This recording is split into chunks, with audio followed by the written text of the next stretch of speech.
Être heureux. Tout le monde veut être heureux. Pourtant, on en parle souvent comme si c'était quelque chose d'impalpable, comme si c'était un mystère de l'humanité beaucoup trop complexe. Et quand ça va pas, on veut quand même être heureux. Pourtant, tout ce qu'on fait et ressent dans notre vie a une explication neurobiologique. Et c'est super rassurant et même important. Parce que si un événement peut provoquer une réaction qui nous déplaît, comme une montée du taux de cortisol et donc du stress, eh bien, on a aussi le pouvoir de rééquilibrer la balance biologique avec d'autres actions. Dans cette vidéo, je vais vous présenter une chose qui a été mise énormément en avant par la recherche en neurosciences et par des millénaires de spiritualité. Peut-être que parfois, vous êtes déprimé, dans un mauvais mood, ou que vous manquez d'énergie, vous n'êtes pas motivé, et vous êtes touché par un sentiment de culpabilité ou de honte, et vous vous demandez pourquoi votre cerveau a décidé qu'aujourd'hui, vous n'allez pas être heureux. Eh bien, la réponse, elle est simple, mais elle est assez contre-intuitive. La fierté, la honte, la culpabilité activent un ensemble de circuits neuronaux similaires. Alors, on n'est pas obligé de connaître les noms, c'est pas forcément important, mais notamment le cortex préfrontal dorsomédial, l'amygdale, l'insula et le noyau d'accumbens. D'ailleurs, on remarque que la fierté semble avoir l'activité la plus importante sur ce système. Et quel est le point commun entre toutes ces émotions? L'inquiétude, le ressassement. Ce sont des émotions qui germent lorsqu'on tourne en boucle sur un sujet. Pourquoi j'ai dit ça? Qu'est-ce qu'ils ont pensé quand j'ai dansé sur la table? Comment on va me percevoir maintenant? Tous ces trucs-là, et on tourne, on tourne. Et quand on s'inquiète, on nourrit le cerveau de tâches, on lui donne l'impression qu'il gère l'affaire. D'où le système de récompense. Donc on continue encore, et on reste dans le cercle vicieux dans lequel l'inquiétude calme notre système limbique et augmente l'activité du cortex préfrontal. Bref, on dépense toute notre énergie pour donner l'illusion à notre cerveau qu'on règle le problème. Et pire, notre cerveau est trop occupé par le passé ou par le futur pour profiter de l'instant présent. Sacré constat, hein. Eh bien, il y a une question magique qu'on peut se poser pour court-circuiter ce cercle vicieux. Et cette question, c'est « Envers quoi est-ce que je ressens de la gratitude ?» La gratitude est un art séculaire, millénaire même, dans beaucoup de cultures, notamment orientales. Est-ce que ça change vraiment quelque chose de se dire « Ah, merci pour ça, je suis reconnaissant pour ça ?» Eh bien, les neurosciences sont formelles. Oui, ça change quelque chose. Bon alors, déjà, la gratitude agit ni plus ni moins comme les antidépresseurs.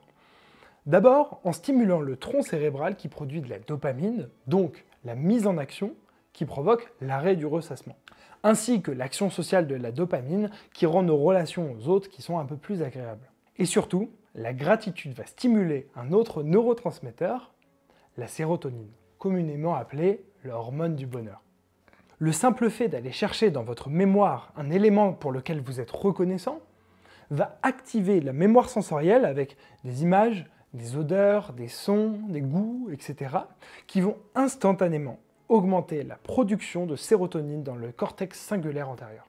Vous allez me dire, parfois je me sens tellement mal que je ne vois aucune raison d'être reconnaissant. Alors déjà, c'est normal, c'est que le système limbique est déjà largement submergé, et aussi, c'est pas grave du tout, puisque c'est pas de trouver une raison d'être reconnaissant qui stimule la production de sérotonine, bien que ça le fasse aussi, mais c'est surtout le fait de la chercher, d'aller explorer sa mémoire sensorielle.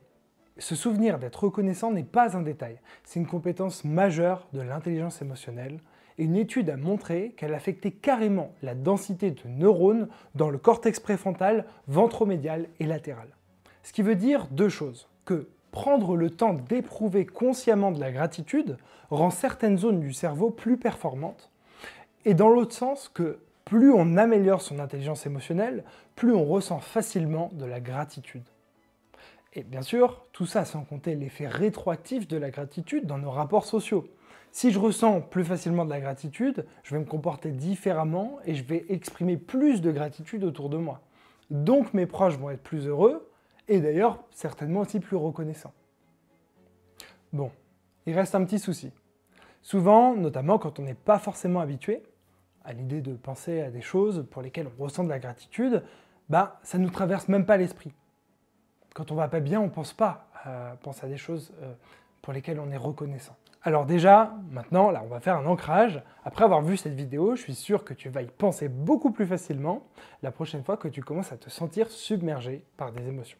Ensuite, pour t'aider et entraîner ton cerveau, tu peux faire de la musculation de gratitude de plusieurs manières.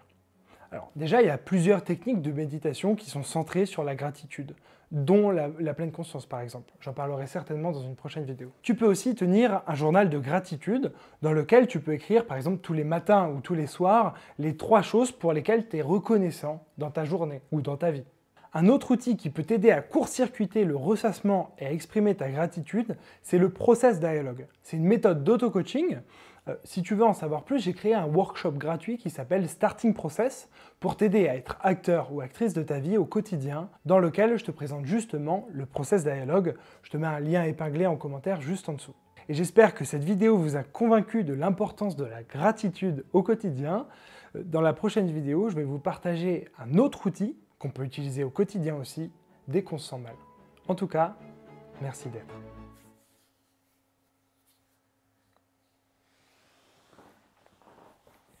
Ah, ça serait bien que je suggère un livre sur la gratitude. Bah, à la limite, il y a le pouvoir du moment présent d'Eckhart Tolle.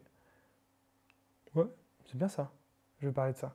Bonsoir, je m'appelle Schumacher. C'est faux. C'est pas vrai du tout, je m'appelle pas du tout Schumacher.